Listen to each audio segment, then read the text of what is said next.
Hey there, friends, and welcome back to another 3-Minute Thoughts. My name is Derek, and this morning we're going to take a few minutes to slow down, open Scripture, and let it challenge and shape the way we live our lives today.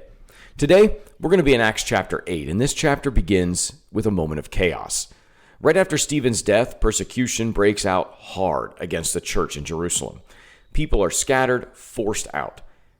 What looked like momentum suddenly becomes disruption, or at least that's what it feels like.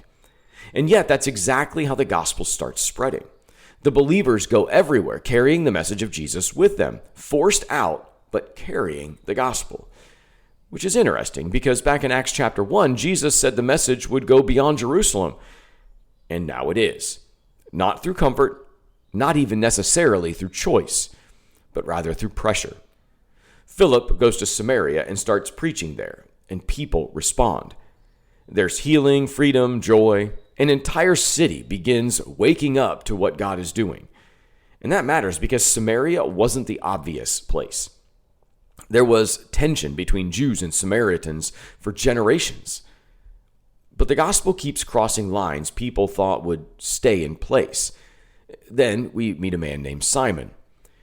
He's used to impressing people with his own power and influence, and at first, he seems interested in what God is doing, but eventually it becomes clear.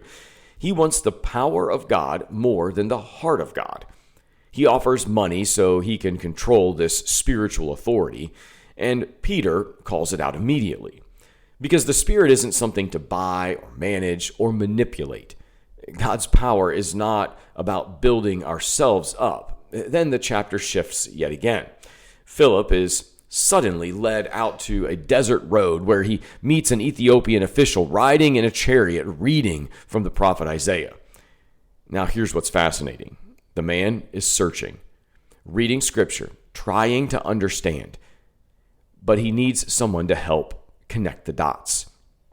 So Philip sits with him and points him to Jesus. And the man responds immediately. Look, here is water. What prevents me from being baptized? And right there on the side of the road, he's baptized. Philip is gone, and the man continues on his way rejoicing. It's such a powerful picture.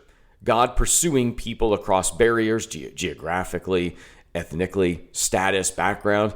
No one is outside the reach of the gospel. So what does Acts chapter 8 press on for you and me today?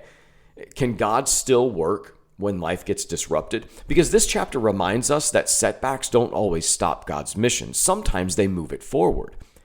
And it also asks, are you interested in God or just what God can do for you? Because Simon wanted power without surrender, influence without transformation. Another question you might wrestle with through this chapter is, are you paying attention to the people God puts in front of you? Because Philip's whole day changes because he's willing to follow a nudge toward a searching person on a desert road. Thanks for taking time with me this morning. Be well, friends.